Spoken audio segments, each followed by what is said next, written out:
मस्जिद नबवी के मीनार से फज्र की मधुर अजान आ रही थी। आज ईद उल फित्र की सुबह थी। हजरत अनस रजी अल्लाह ताला अन्हो ने मन ही मन कहा, चलो देखते हैं हमारे रसूल हजरत मोहम्मद सल्लल्लाहु अलैहि वसल्लम आज क्या कर रहे हैं। इसलिए वे धीरे धीरे नबी जी के घर की ओर बढ़े। घर का दरवाज़ा तब हल्का खुला था। वहां देखा गया कि नबी जी हजरत मोहम्मद सल्लल्लाहु अलैहि वसल्लम ने वुज़ू खत्म कर लिया था। तब अनस रजी अल्लाह ताला अन्हो मुस्कुराते हुए बोले, या रसूल अल्लाह, आज तो ईद का दिन है, आप कौन से कपड़े पहनेंगे? तब नबी जी हजरत मोहम्मद सल्लल्लाहु अलैहि वसल्लम हल्के से मुस्कुराते हुए बोले, अनस, आज हम सबसे अच्छे कपड़े पहनेंगे।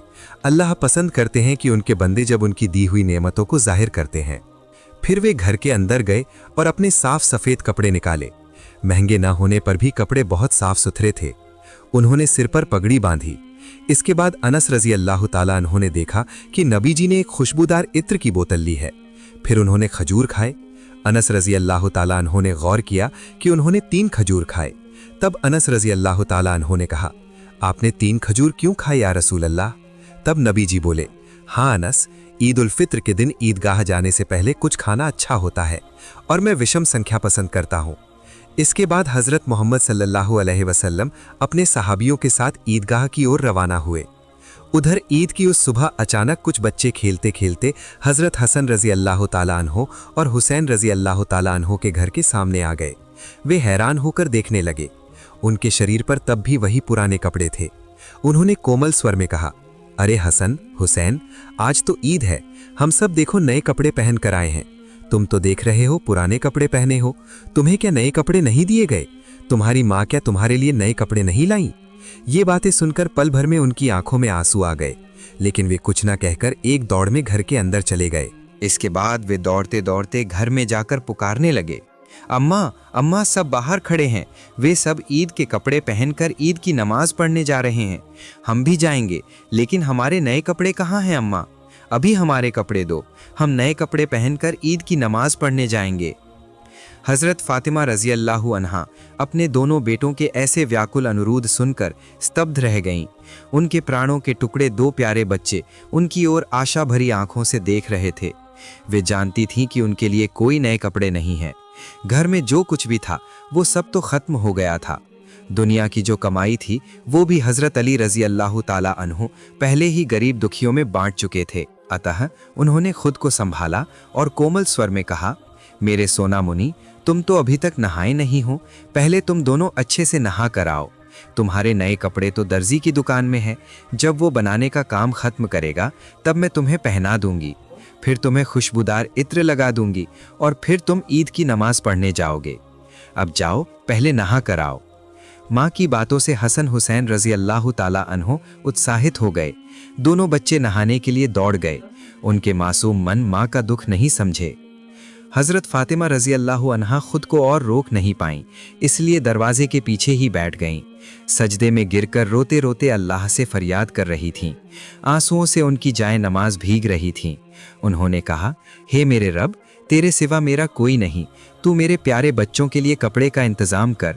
मैंने जो वादा किया है अगर वो पूरा नहीं होता तो मैं बच्चों को क्या कहूँगी? हे अल्लाह, मेरे मुंह पर झूठ का दाग न लगे, उनके कोमल हृदय को कष्ट न पहुँचे।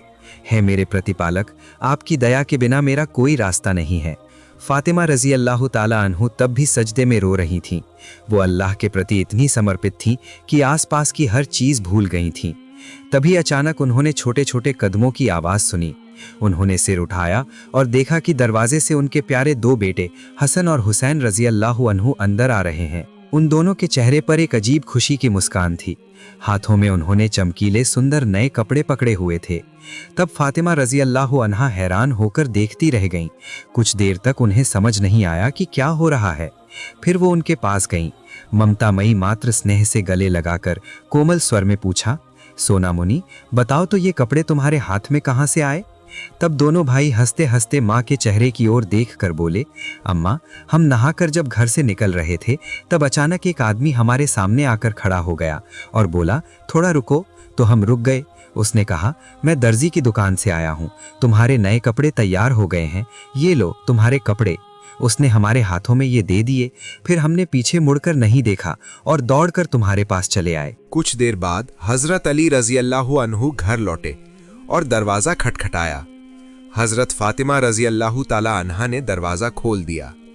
हज़रत अली रज़ी अल्लाह ताला अन्हु घर में प्रवेश करके देखा कि उनके दो बेटे हसन और हुसैन चमकदार नए कपड़े पहनकर ईद की नमाज की तैयारी कर रहे हैं।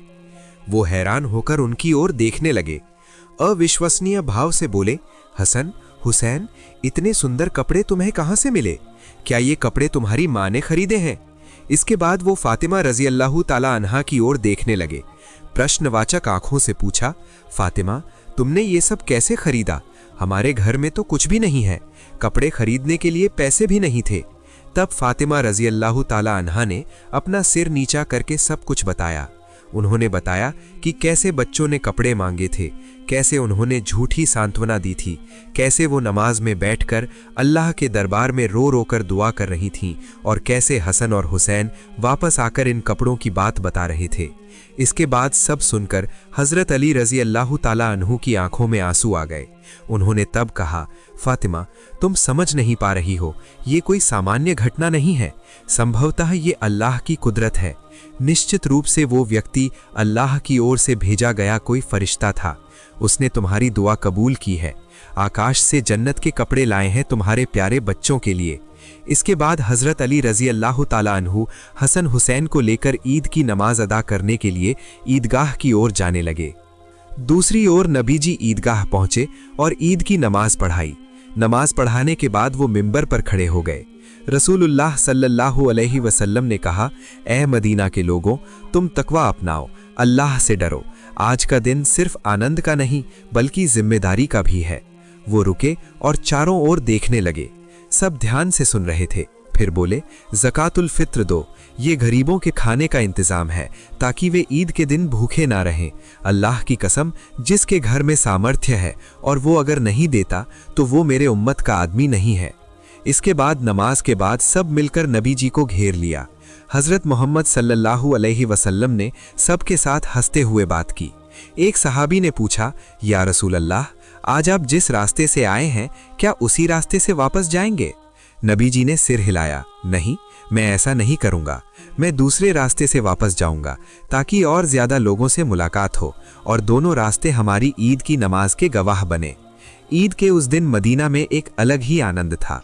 रसूलुल्लाह सल्लल्लाहु अलैहि वसल्लम के निर्देशानुसार सब एक दूसरे का हालचाल पूछ रहे थे, एक दूसरे को सलाम कर रहे थे, गले मिल रहे थे। लेकिन ऐसे आनंदमय वातावरण में एक की आंखों में आंसू थे। वो और कोई नहीं, इस्लाम के दूसरे खलीफा हज़रत उमर रज़ी अल्लाहु अन्हु थे। वो एक कोने में बैठे थे। उनका चेहरा शांत था लेकिन आंखों में आंसू भरे थे, यहाँ तक कि वो आंसू बहकर दाढ़ी पर गिर रहे थे। कुछ लोगों ने देखा कि वो अपने दोनों हाथ उठाकर दुआ कर रहे थे। उनके होंठ कांप रहे थे जैसे कुछ कह रहे हों लेकिन समझ नहीं आ रहा था। इसलिए कुछ सहाबी आगे बढ़े। उन्होंने कहा, या अमीरुल मोमिनीन, आप इस ईद के आनंद के दिन रो रहे हैं? ये दिन तो खुशी का दिन है, हम तो आनंद कर रहे हैं। मैं अल्लाह का शुक्र अदा कर रहा हूँ और तुम अकेले रो रहे हो। तब हज़रत उमर रज़ी अल्लाह ताला अन्हु ने धीरे धीरे अपनी आंखें पोंछी, फिर गहरी नज़र से सहाबियों की तरफ देखकर बोले, हाँ, ये दिन उनके लिए खुशी का है जो जानते हैं कि उनके गुनाह माफ़ हो गए हैं, तौबा कबूल हो गई है। वे अल्लाह की रहमत पाकर खुश हो रहे हैं, लेकिन मैं नहीं जानता कि अल्लाह ने मेरे अमाल कबूल किए हैं या नहीं। सहाबी तब चुप हो गए। हज़रत उमर रज़ी अल्लाह ताला अन्हु ने फिर कहा, मैंने रसूलुल्लाह सल्लल्लाहु अलैहि वसल्लम को कहते सुना है, बर्बाद हो जाए वो व्यक्ति जिसे रमज़ान मिला लेकिन अपने गुनाह माफ़ नहीं करवा सका। हज़रत उमर रज़ी अल्लाह ताला अन्हु ने लंबी सांस ली। उनकी आवाज़ कांप रही थी। उन्होंने कहा, रमज़ान का महीना चला गया, हमने रोज़े रखे, तरावीह पढ़ी, कुरान तिलावत किया, लेकिन मैं नहीं जानता कि अल्लाह ने मेरे ये अमाल कबूल किए हैं या नहीं। मैं नहीं जानता कि मेरे गुनाह माफ़ हुए हैं या नहीं। अगर मेरे गुनाह माफ़ नहीं हुए तो मैं कैसे खुशी मनाऊंगा, कैसे ईद के नए कपड़े पहनूंगा? तब सहाबी हैरान रह गए। सब ने सिर झुकाकर कहा, सचमुच हम नहीं जानते कि रमज़ान में हमारे कर्म कबूल हुए हैं या नहीं। हम बिना जाने ईद की खुशी मना रहे हैं।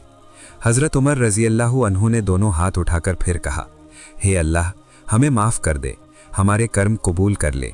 हमें उन लोगों में शामिल ना कर जो रमज़ान पाकर भी अपने गुनाह माफ़ नहीं करवा सके।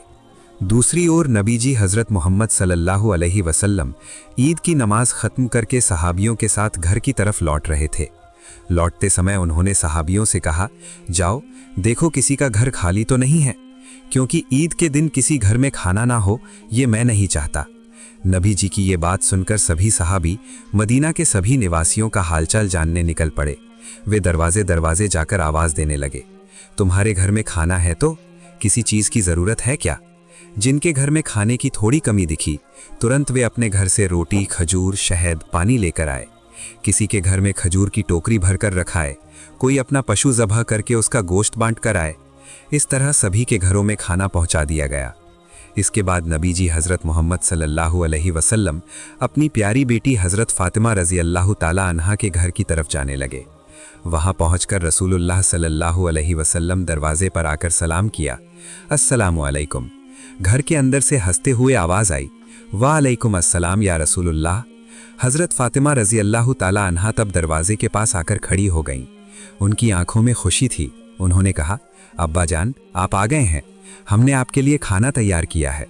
वे रसूलुल्लाह सल्लल्लाहु अलैहि वसल्लम को अंदर ले गईं।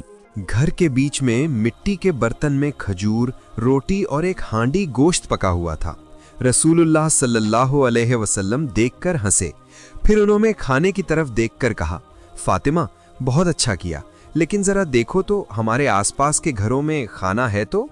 फातिमा हैरान होकर बोली, अब्बा जान मैं नहीं जानती, लेकिन अभी खोज करने के लिए हसन हुसैन को भेज रही हूँ। तब रसूलुल्लाह सल्लल्लाहु अलैहि वसल्लम ने धीमी आवाज में कहा, फातिमा ये ईद का दिन है, ऐसा दिन जिस दिन कोई भूखा नहीं रह सकता। हजरत फातिमा रजी अल्लाह ताला अन्हा ने खोज करने के लिए हसन हुसैन को भेज दिया। हसन हुसैन भी तुरंत दौड़ गए। वे आसपास के घरों में गए।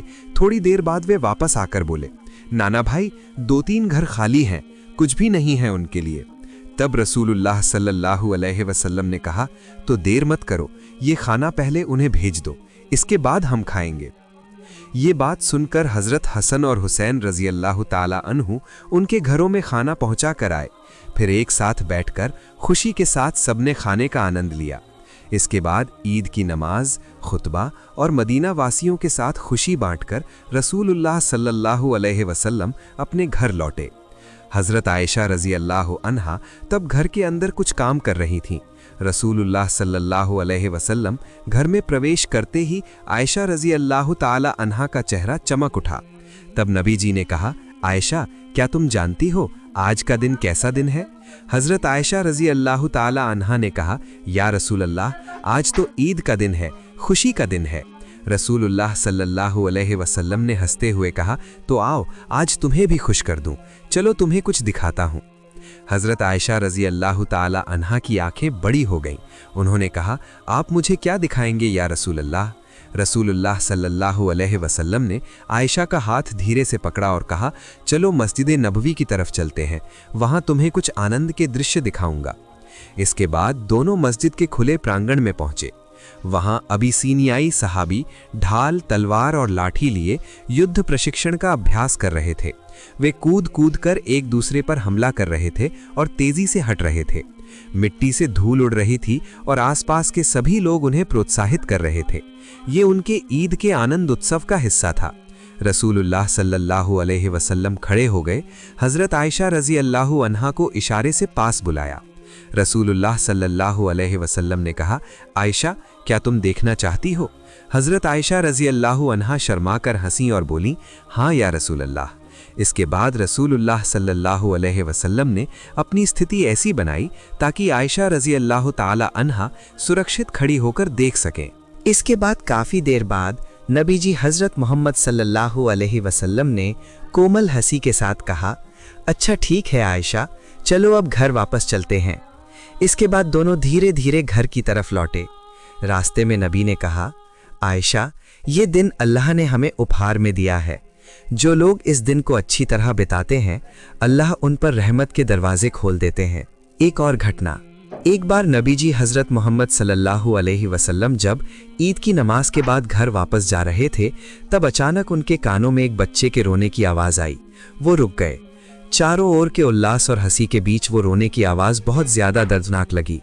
वो धीरे धीरे उस रोने के स्रोत की तरफ बढ़े। एक सड़क के किनारे एक कोने में एक छोटा लड़का बैठा था। उसके शरीर पर धूल से सने पुराने कपड़े थे। रसूलुल्लाह सल्लल्लाहु अलैहि वसल्लम उसके पास बैठ गए। बच्चे ने पहले देखा भी नहीं। नबी जी ने हाथ बढ़ाकर उसके छोटे कंधे पर रखा और कोमल स्वर में कहा, बेटा, तुम इस खुशी के दिन क्यों रो रहे हो? लड़के ने चौंक कर देखा, फिर धीरे धीरे कहा, सब लोग ईद के नए कपड़े पहनकर मजा कर रहे हैं। उनके माता पिता हैं, उनके घर हैं, लेकिन मेरे माता पिता कोई नहीं है। मेरे पिता युद्ध के मैदान में शहीद हो गए हैं। माँ भी बहुत पहले चली गई हैं। मुझे देखने वाला कोई नहीं है। ये बात सुनकर नबी का हृदय व्यथित हो उठा। रसूलुल्लाह सल्लल्लाहु अलैहि वसल्लम ने बच्चे के सिर पर हाथ फेरा, फिर कोमल स्वर में कहा, बेटा, क्या तुम खुश होना चाहते हो? लड़के ने थोड़ा हैरान होकर नबी के चेहरे की तरफ देखा, फिर धीरे धीरे कहा, आप कौन हैं? रसूलुल्लाह सल्लल्लाहु अलैहि वसल्लम कीरे से हंसे और कहा, मैं मोहम्मद, अल्लाह का रसूल हूँ। आओ मेरे साथ। आज से मैं तुम्हारा पिता, हजरत आयशा तुम्हारी माँ, फातिमा तुम्हारी बहन और हसन व हुसैन तुम्हारे खेलने के साथी होंगे। बच्चे का चेहरा तब खुशी से उज्जवल हो उठा। आंखों के आंसू सूख गए। वो उठ खड़ा हुआ और नबी का हाथ पकड़ा। रसूलुल्लाह सल्लल्लाहु अलैहि वसल्लम ने उसे गोद में उठा लिया। नबी खुद उसे घर ले गए। हजरत आयशा रज़ियल्लाहु ताला अन्हा तब ईद का खाना बना रही थी। नबी जी ने कहा, आयशा, देखो हमारा नया बच्चा आया है, उसे आज ईद का खाना दो, उसे सजाओ। हजरत आयशा रज़ियल्लाहु ताला अन्हा ने बच्चे को अपने पास लिया, उसे नए कपड़े पहनाए, सिर पर सुंदर पगड़ी बांधी, उसे नहलाकर साफ सुथरा किया, फिर उसे हसन और हुसैन के साथ खेलने भेजा। वे उसे लेकर खेलने लगे, दौड़ने लगे।